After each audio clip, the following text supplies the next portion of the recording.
ආයුබෝවන් ඔයාලා හැමෝම අපේ YouTube channel එකට සාදරයෙන් පිළිගන්නවා.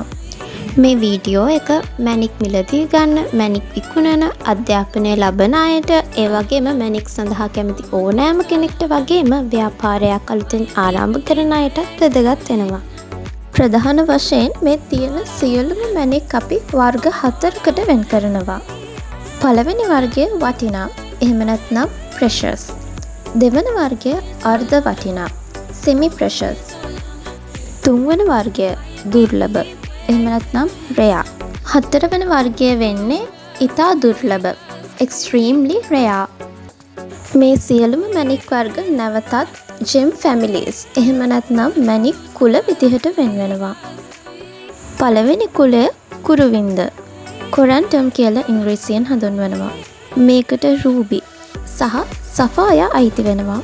රූබි කියලා කියන්නේ රතු පාට මැණික් වර්ගයක්. ඒ වගේම සෆායා අපිට කොළ, නිල්, කහ, සුදු වගේම රෝස පාට වලින් දකින්න ලැබෙනවා. ශ්‍රී ලංකාවේ ජාතික මැණික වන නිල් මැණිකත් අයිති වෙන්නේ මේ කුලයට. අපි ඉංග්‍රීසි භාෂාවෙන් හඳුන්වන්නේ බ්ලූ සෆායා විදිහට. ඒ වගේම ලංකාවේ හමු වෙන තවත් වැදගත් මැණික් වර්ගයක්, එහෙම නැත්නම් ලොව මිල අධිකම සෆායා වර්ගය වෙන්නේ පද්ම රාජ කියන මැණික් වර්ගය. මේක ඉංග්‍රීසියෙන් අපි King of Sapphire කියලාත් හඳුන්වනවා. දෙවනි කුලය කිරිංචි, ස්පිනල්. කලින් අපි කතා කරපු කුරුවින්ද කුලය, එහෙම නැත්නම් කොරන්ඩම් ෆැමිලි එකේ මැණික් අයිති වෙන්නේ precious කියන වර්ගයට. අපි දැන් කතා කරන කිරිංචි කුලය, එහෙම නැත්නම් ස්පිනල්ස් ෆැමිලි එකේ මැණික් අයිති වෙන්නේ semi precious වර්ගයට, එහෙම නැත්නම් අර්ධ වටිනාකමකින් යුත් මැණික් විදිහට. රෙඩ් ස්පිනල්, කොබෝල්ට් ස්පිනල් විදිහට ස්පිනල් වර්ග දකින්න ලැබෙනවා.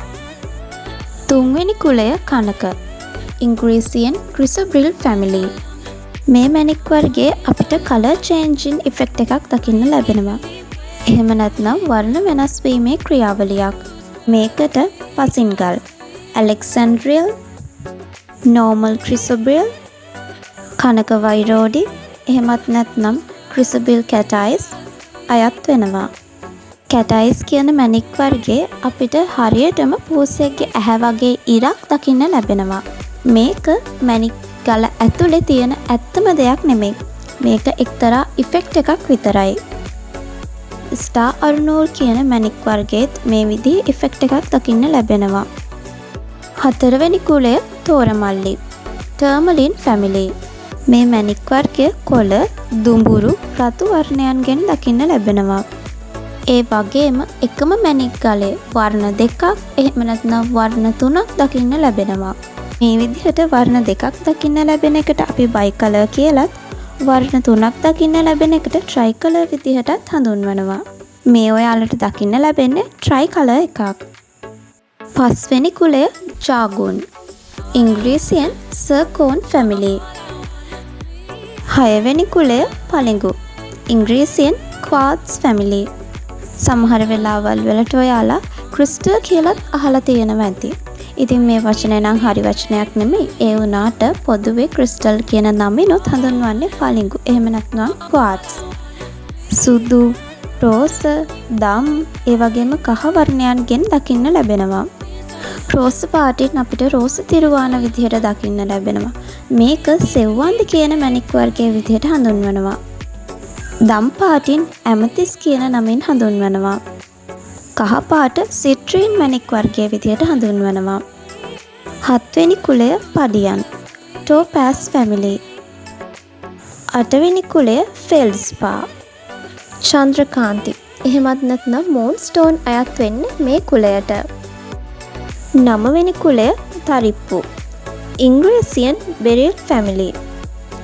එමරල්ඩ්, ඇක්වමරිල් කියන මැණික් වර්ග දෙක අයත් වෙන්නේ මේ කුලයට. එමරල්ඩ් මැණික් වර්ගය කොළ පාටින් දකින්න පුළුවන්. ඒ වගේම ඇක්වමරිල් කියන මැණික් වර්ගය ලා නිල් පාට, එහෙම නැත්නම් මුහුදු වතුරේ පාටින් දකින්න ලැබෙනවා.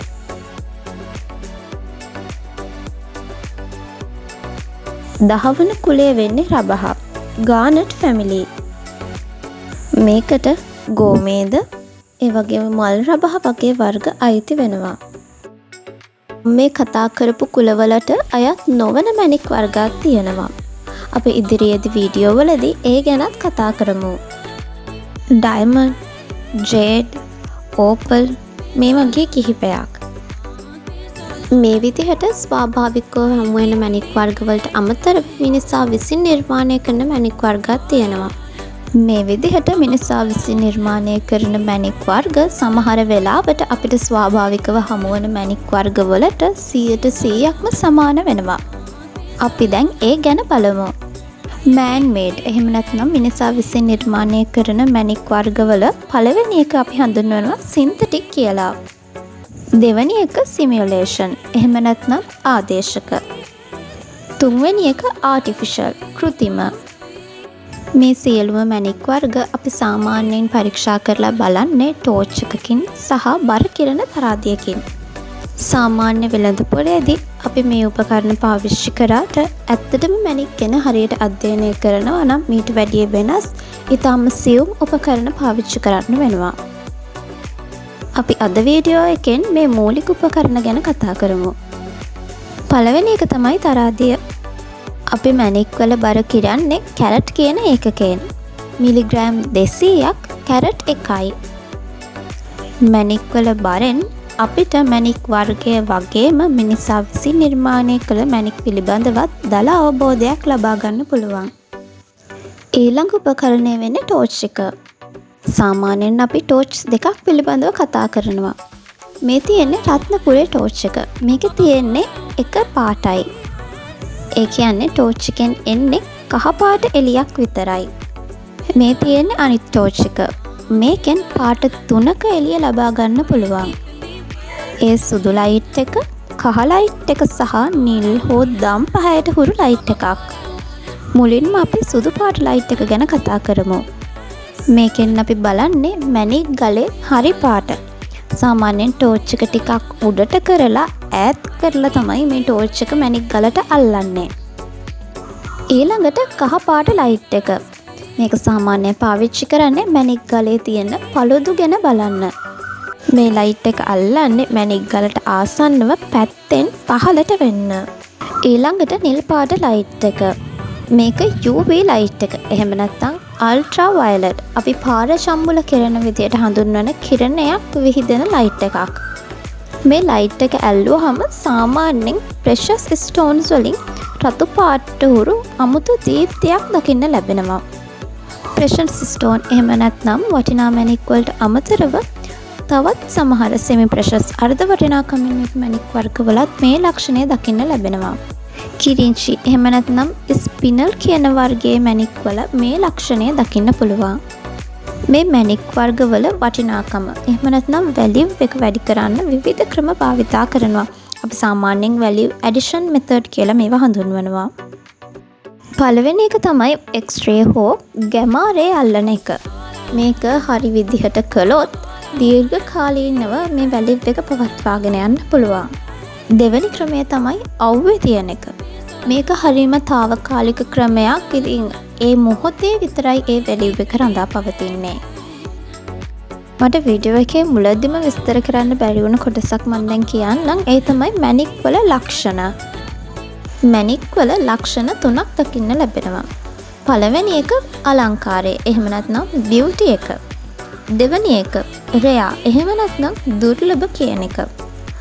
තුන්වෙනි ගුණාංගය තමයි ඩියුරබිලිටි.